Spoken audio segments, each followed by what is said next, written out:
All right, good morning. My name is Travis County Judge Andy Brown. Welcome to Austin and Travis County. We have just arrived from San Antonio on this wonderful Amtrak this morning. I want to give special thanks to some folks you're going to hear from. Bexar County Judge Peter Sakai, San Antonio City Councilmember Melissa Cabello, Havrda, Nuevo Leon Deputy of Economic Development Emmanuel Liu, and as well as Senior Vice President for Amtrak Andy Byford. Thank you for being here. We've got County Commissioners Ann Howard, Bridget Shea, County Judge Ruben Becerra from Hays County, State Representative Barbara Gervin Hawkins from San Antonio, and Universal City Mayor Tom Maxwell. Maxwell? There you go. Thank you for being here. Also City Council Member Bear Goolsby. So we all made the early trip from San Antonio this morning, the daily service that we have from San Antonio to Austin, and then it heads north. Months ago, this journey started with me and Judge Sakai trying to make it easier to watch the Spurs in San Antonio if we live in Austin, and trying to make it easier to go see Austin FC here in Austin if you live in San Antonio, without having to take that commute on I-35. But as we delved deeper, it became clear that we needed to address the bigger picture of trying to improve passenger rail service all across Texas, especially between San Antonio and Austin. As county judge, my job is to address the economic disparities that create unequal outcomes in the county, and we've got a booming super region that needs a lot of addressing about those inequalities. A key part of this is ensuring access to safe, reliable, and timely transportation. This means embracing safe, reliable, and affordable transportation solutions such as robust passenger rail systems that link the cities and the regions that we're talking about today. At the intersection of the trade routes between the United States, Mexico, and Canada, Texas is in a unique position to benefit from expanded rail capacity. Intercity rail connections don't just make it easier for Texans to get around, to travel for education, for employment, and for sports. It also helps drive economic development, enhance public safety, and alleviate highway congestion. The Austin-San Antonio corridor is huge. It's around 5 million people in the sort of greater metropolitan areas today. It's going to be about 8 million people by 2050 if things continue on the way that they're going. Texas is going to be even more and more attractive to more Fortune 500 companies in this region and across the state. So that's really why Judge Sakai and I started the Texas Passenger Rail Advisory Committee. We brought together rail experts from TxDOT, from Amtrak, from the community, from across the board, as well as local elected leaders to find creative solutions for improved rail transportation between San Antonio and Austin. We quickly learned that we have a once-in-a-lifetime, once-in-a-generation opportunity with the bipartisan infrastructure law that provides $66 billion for passenger rail developments across the country. And this funding, part of that funding, is something that we deserve here as Texans.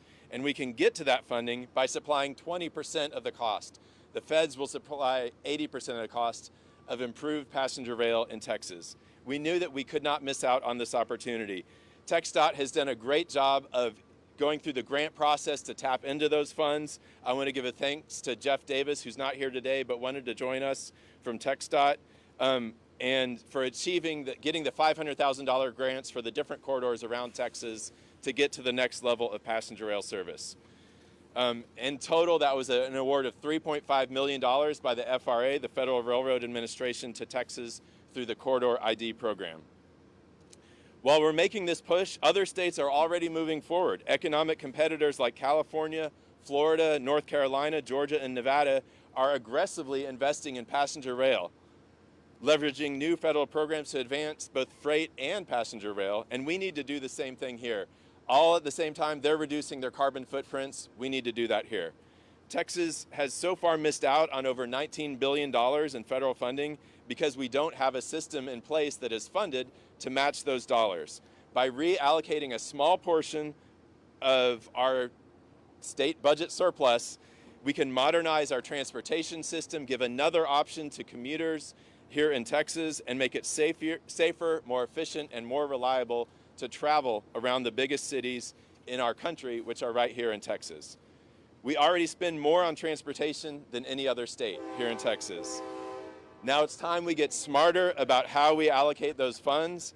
If you're watching from home and support expanding passenger rail from Texas, call your city council member, call your county commissioner, call your county judge, call your state representative, call your state senator and urge them to sign this letter that we are sending to the Texas legislature to advocate for enhanced funding. It's time that we invest in our future, that we meet the demands of our rapidly growing super regions and position Texas as an economic powerhouse so that we can get more frequent trains like this that is departing right now. We don't want to miss the boat or the train. So thank you so much, and I'm going to pass it now to my good friend, Judge Peter Sakai from Bexar County. Judge Sakai. Thank you, Judge Brown. I am honored to be here in Travis County. We got on the train this morning about 6 a.m. and took it over here. This is my first train ride on the Amtrak Eagle. Let me just kind of quickly get to the heart of the matter. I echo and second everything that Judge Brown has said today, but I think what I want the public to understand of what this trip, railroad trip, means to our community. One is it's Travis County, it's Hays County, it's Bexar County, and all the local communities in between, and including going all the way down to our southern border to Webb County and into Mexico. Because what is most important and what I want the public to understand is the conversations, the meetings that we had on the train focused on creating economic growth. We also had a good, significant conversation about reducing road congestion and promoting multimodal transportation. What that simply means is we can't put more cars and trucks on IH-35. We can't build more lanes. What we're going to have to do is look to alternative transportation, and it's already here, and we already experienced it with the train ride this morning. So what's economic growth mean for us as a community, especially as a region? And I also want to really take it up to a new level of international relations, especially as it relates to Mexico, and our public officials from Mexico are present here today. What does that mean? It means increased trade. It means more commerce and trade coming across, and where does that have to go? It's going to go on that IH-35 corridor, and that's the reason why rail transportation, including the capacity for freight and including passenger rail in between our communities, are so important. What does it mean by economic growth? It's saving on time and cost. We know that a typical trip from Austin to San Antonio or San Antonio, Austin can take 2 hours, if not more, if there's a traffic accident. I have experienced that.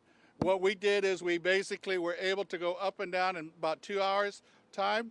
And so that is a savings and efficiency that all Texans must embrace. Also, too, we just have to reduce the traffic.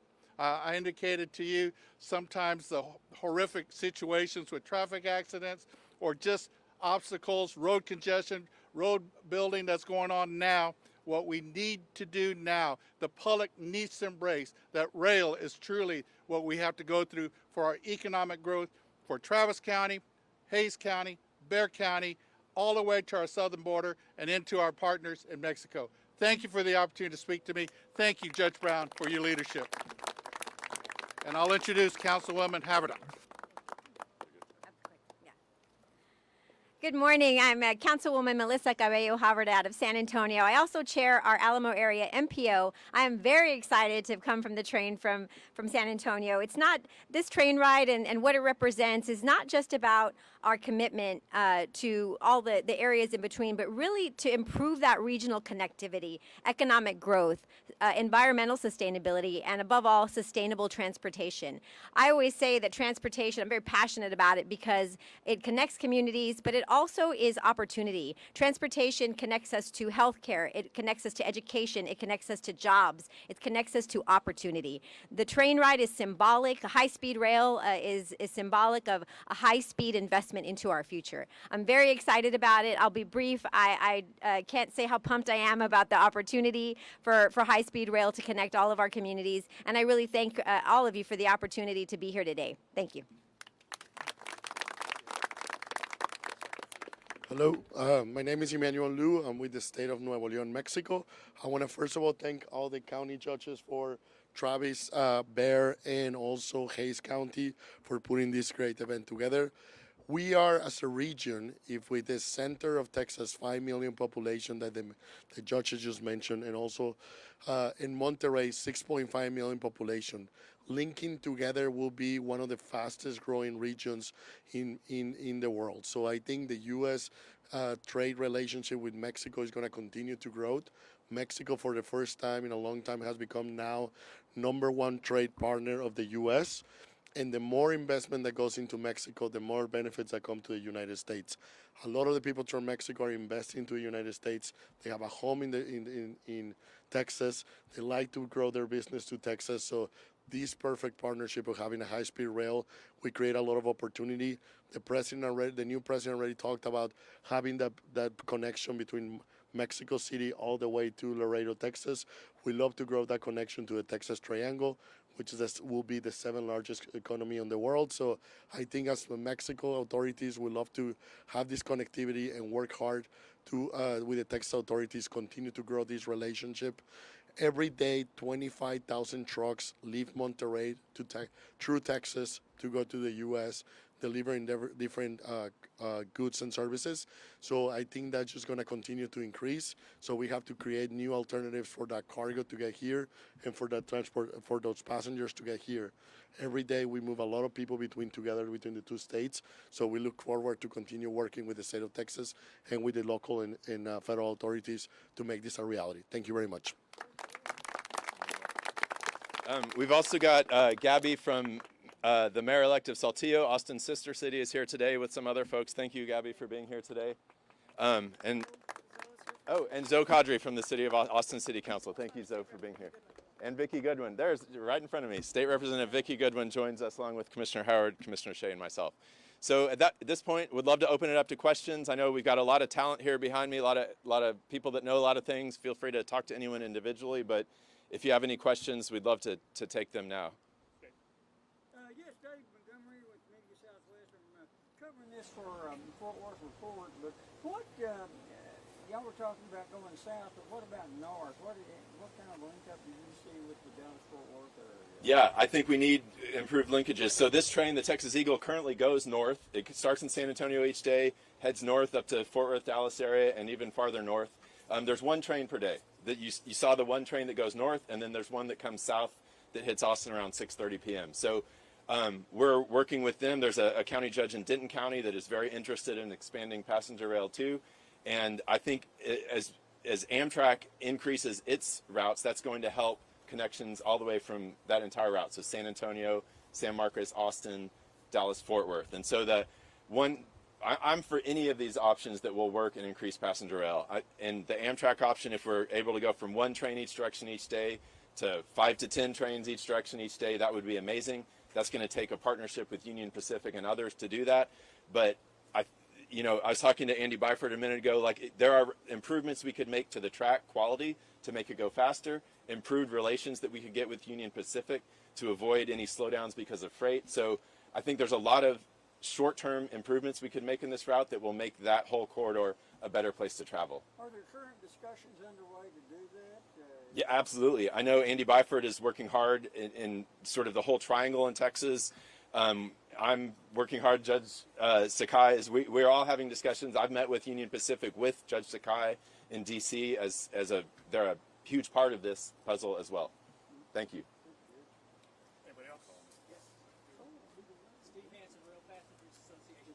How can the general public assist you in promoting this and making this happen?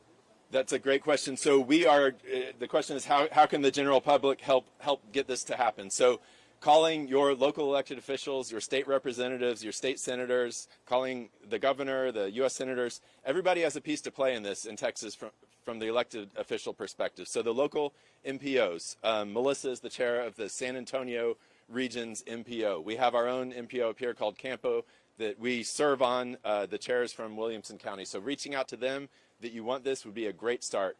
We're also drafting a letter as TPRAC, the organization that the judge and I have put together, that we will send to the Texas legislature asking for specific funds to be allocated to the rail fund in Texas. And that's the start of us having that money to draw down those millions or billions of dollars of federal money that we want to draw down. Thank you. Great question. Anybody else? The Texans are notoriously wed to their automobiles. And what kind of incentives are you going to see to get them into the trains, into public transportation? Yeah, and Judge Sakai, I may get your help on this one. The goal here is to improve ways to get around. It's going to help our economy. If we had a great service between here and San Antonio that left several times a day, was quick and efficient and safe, we would draw down. I've seen a study that says we would take 25% of the traffic off of I-35 between here and San Antonio. So that means if you're like me and love trains, you can take the train. If you're like someone else and want to take a car, you would have an easier time doing that. I don't know, Judge Sakai, you have any thoughts on that one?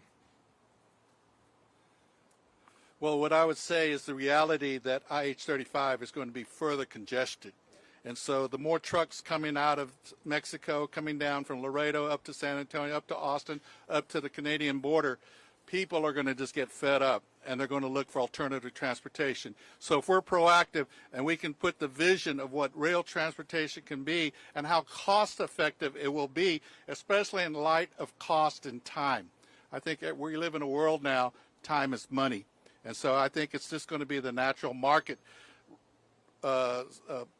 situation that will encourage and enhance and really require people to take the rail, especially if you want to go up and down. Remember, what we're trying to also do, Andy and I, the initial discussion was just to get people from Travis County to get down to San Antonio to go watch the San Antonio Spurs win another championship.